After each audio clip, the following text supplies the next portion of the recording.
Bom, pessoal, a aula de hoje é sobre a América indígena. Vamos falar sobre a pré-história da América e sobre as civilizações nativas, ok?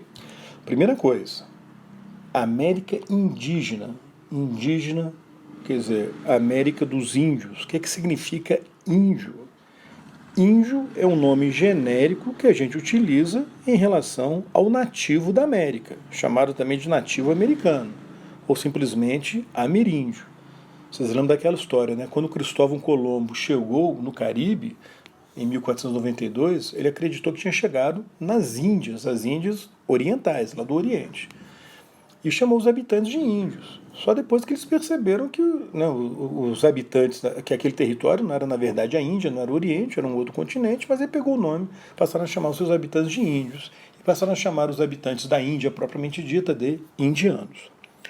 Uma coisa que é fundamental, que não pode esquecer, é que essa população indígena, apesar do termo índio ser um termo genérico, essa população, pessoal, ela foi marcada por uma diversidade étnica, linguística e social gigantesca. Pra vocês terem uma ideia, no final do século XV, falavam-se aproximadamente 2.600 línguas no continente americano.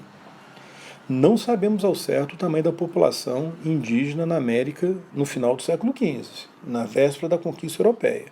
Alguns falam que a população total era de 12 milhões, outros falam em mais de 100 milhões, são os dois extremos. Hoje é uma tendência de buscar uma cifra intermediária, em torno de 50 milhões de habitantes, mas mesmo isso não tem como a gente saber, né? O que a gente sabe com certeza é o seguinte, que além dessa divisão étnica e linguística, os índios estavam divididos em várias formas de organização social. Tinham sociedades complexas, as chamadas civilizações, e sociedades ainda simples vivendo na pré-história. Então aqui, ó, nesse mapa, vocês estão vendo as principais civilizações no final do século XV, em vermelho o Império Azteca, em marrom aqui o Império Inca, os maias está bem pequenininho no mapa, né, mas vocês conseguem enxergar, e o restante as áreas habitadas por vários povos, aqui no Brasil, né, destacando os tupis, que aparecem em roxo. Aqui é o percentual da população de índios hoje nas Américas, né? Quanto mais escuro, maior o percentual de índios. É o caso do Peru, da Bolívia, né, quase metade da população, ainda assim menos da metade da população formada por índios, né? Bom, o que vai nos interessar nesse assunto também, a origem dessa população nativa, dos índios. Os índios são descendentes de um grupo que a gente chama de paleoíndios, os índios antigos, na verdade, os antepassados dos índios, mas que não tinham origem na América, eles vieram de outro território, né?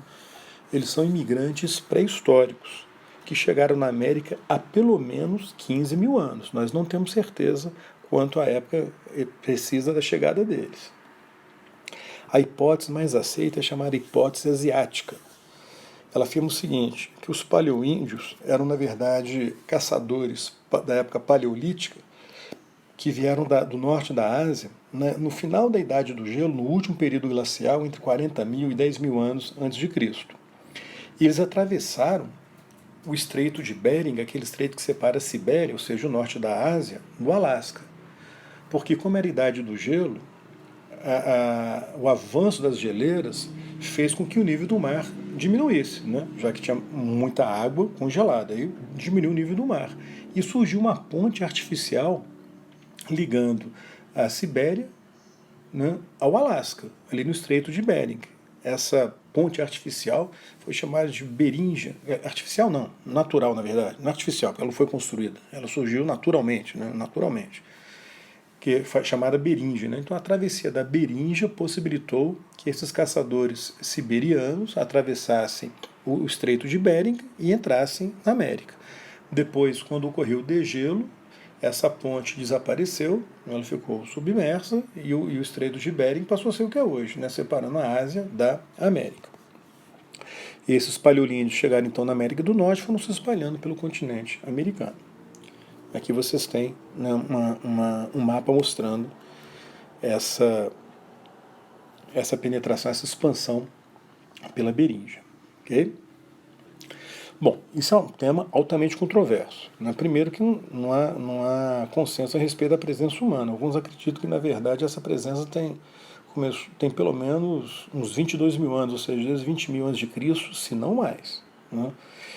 E uma das fontes de controvérsia está na arqueologia brasileira, porque naquele famoso sítio da Pedra Furada, na Serra da Capivara, no município de São Raimundo Nonato, no Piauí, os pesquisadores locais encontraram vestígios que indicariam que a presença humana na América do Sul é muito mais antiga do que se imagina. Só que é uma datação superior em termos de antiguidade à datação conhecida na América do Norte. Aí gera muita controvérsia, que geralmente os arqueólogos da América do Norte, sobretudo dos Estados Unidos, eles não contestam muito essa possibilidade de uma presença humana mais antiga do que aquela encontrada na América do Norte. Que vocês têm as gravuras rupestres, né, lá no sítio de Pedra Furada. A outra hipótese, outra controvérsia também tem a ver com arqueologia brasileira, igualmente.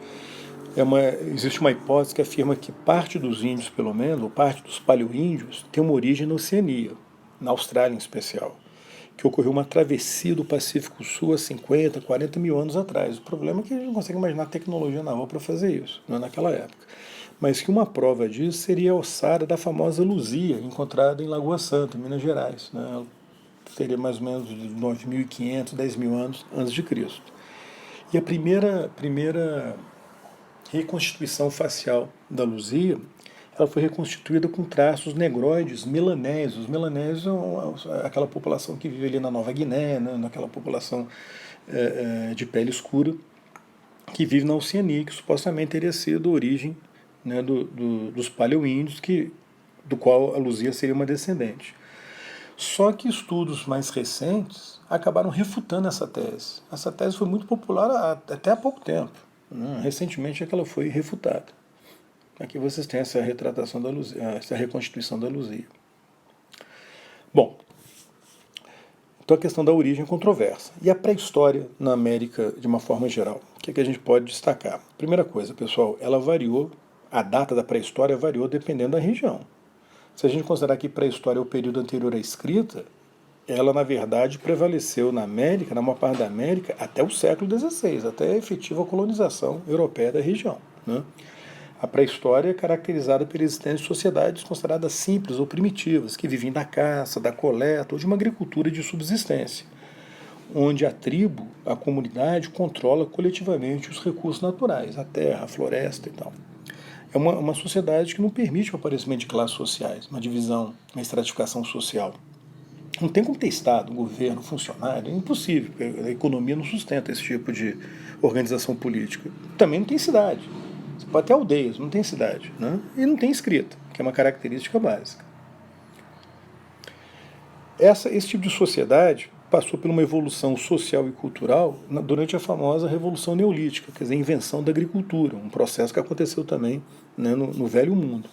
Aqui nas Américas, começou de forma bem lenta, por volta de 7.000 a.C., no México, no Peru e na Amazônia, com a agricultura em torno da abóbora, mandioca, feijão.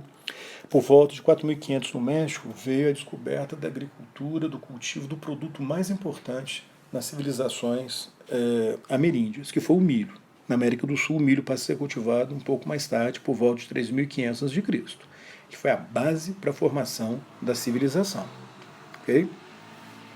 Civilização entendida como uma sociedade complexa, que produz sistematicamente excedentes alimentares, então permite uma sociedade mais estratificada, dividida, permite a existência de um Estado, de cidades, de escrita.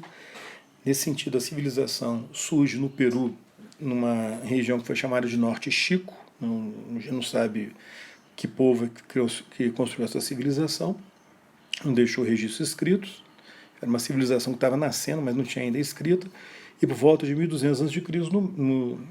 no México, só que eu coloquei errado aí, ó, saiu com o México e Peru, na verdade, são os Olmecas. Olmecas. Aí vocês prestam atenção aí, depois vocês corrigem, tá? Com o México e Peru é Olmecas, ok?